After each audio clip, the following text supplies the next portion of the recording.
Hi friends, Chennai Mylapore star ஹோட்டலில் நடந்த சம்பவம் பெரும் அதிர்ச்சியை ஏற்படுத்தி வருகிறது. யார் அந்த இளைஞர்? போலீசார் அவரை ஏன் தேடிக் கொண்டிருக்கிறார்கள்? கேரளா மாநிலம் கொச்சின் பகுதியை சேர்ந்தவர் ரோசி. பெயர் மாற்றப்பட்டுள்ளது. 28 வயதான இவர் மாடலிங் தொழிலில் ஈடுபட்டு வருகிறார். அதேபோல ஒரு சேனலில் நேர்காணல் நிகழ்ச்சியை நடத்தி வருபவர் கார்த்திக். ரோசிக்கு மாடலிங் நிகழ்ச்சி மூலம் கார்த்திக் அறிமுகமானார். இதனால் ரோசியிடம் செல்போன் நம்பர் வாங்கி வைத்திருந்தார் கார்த்திக். இந்நிலையில் கடந்த 12ஆம் தேதி ரோசிக்கு கார்த்திக் போன் செய்த போது, லண்டனில் பெரிய அளவிலான மாடலிங் போட்டி நடக்கிறது. இந்த போட்டிக்கு உன்னைத்தான் சிபாரிசு செய்ய போகிறேன். இந்த போட்டியில் நீ பங்கேற்க வேண்டுமென்றால் இன்டர்வியூவில் கலந்து கொள்ள வேண்டும். உனக்கு இதில் விருப்பமா என்று கேட்டிருக்கிறார்.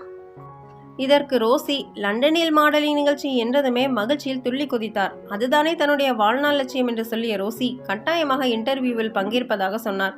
அதற்கு கார்த்திக், அப்படியானால் சென்னை மயிலாப்பூர் டாக்டர் ராதாகிருஷ்ணன் சாலையில் உள்ள பிரபல நட்சத்திர ஹோட்டலுக்கு வந்துவிடுமாறு சொல்லியிருக்கிறார். ரோசியும் கார்த்திக் சொன்ன அந்த ஸ்டார் ஹோட்டலுக்கு வந்து சேர்ந்தார். ஹோட்டலின் ரிசப்ஷனில் இருந்து கார்த்திக்கு போனை போட்ட ரோசி, எங்கே வர வேண்டும், இன்டர்வியூ எங்கே நடக்கிறது என்று கேட்டுள்ளார்.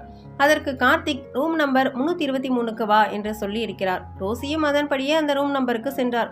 அங்கே நுழைந்ததும் தான் தெரிய வந்தது, நேர்காணல் நடப்பதற்கான ஒரு அறிகுறியும் இல்லை.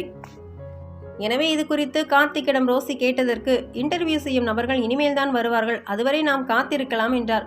பிறகு மாடலிங் தொடர்பாக கொஞ்ச நேரம் ரோசியிடம் பேசினார் கார்த்திக். பிறகு அப்படியே மெல்ல மெல்ல பாலுணர்வை தூண்டும் வகையிலான பேச்சை ஆரம்பித்திருக்கிறார் கார்த்திக். இன்டர்வியூ ஆரம்பிக்கும் வரை வேறு வழியின்றி இந்த பேச்சை கேட்டுக்கொண்டிருந்தார் ரோசி. அப்போது திடீரென கார்த்திக் பேசிக்கொண்டே ரோசியை கட்டிப்பிடித்து முத்தம் தந்து விட்டாராம். தொடர்ந்து பாலியல் தொந்தரவும் செய்துள்ளார். இதை கொஞ்சமும் எதிர்பார்க்காத ரோசி கார்த்திக்கிடமிருந்து தப்பி அந்த ஹோட்டலை விட்டு வெளியே ஓடி வந்திருக்கிறார். பிறகு சென்னையில் இருக்கும் தன்னுடைய நண்பர்களுக்கு போனை போட்டு விஷயத்தை சொல்லியிருக்கிறார். அவர்களும் உடனடியாக ராயப்பேட்டை போலீசில் புகார் தருமாறு ஆலோசனை தந்துள்ளனர். இதையடுத்து அன்றைய இரவே ராயப்பேட்டை போலீஸ் ஸ்டேஷனுக்கு ஓடினார் ரோசி.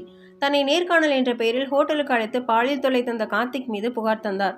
இந்த புகாரின் பேரில் போலீசாரும் அந்த ஸ்டார் ஹோட்டலுக்கு விரைந்து வந்தனர். அங்கிருந்த சிசிடிவி கேமராயும் ஆய்வு செய்தனர்.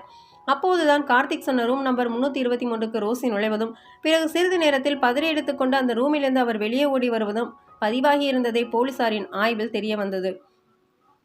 இறுதியில் ராயப்பேட்டை போலீசார் கார்த்திக் மீது பெண்களுக்கு எதிரான வன்கொடுமை தடுப்புச் சட்டத்தின் கீழ் வழக்கு பதிவு செய்துள்ளனர். ஆனால் ரோசி அந்த ரூமை விட்டு வெளியே ஓடி வந்ததுமே கார்த்திக் எஸ்கேப் ஆகி இருக்கிறார். அவரை இப்போது போலீசார் தேடிக் கொண்டிருக்கிறார்கள். கேரள இளம் பெண்ணை இன்டர்வியூ என்ற பெயரில் சென்னைக்கு அழைத்து வந்து பாலியல் தொல்லை தந்த அந்த கார்த்திக் யார், எங்கே இருக்கிறார்?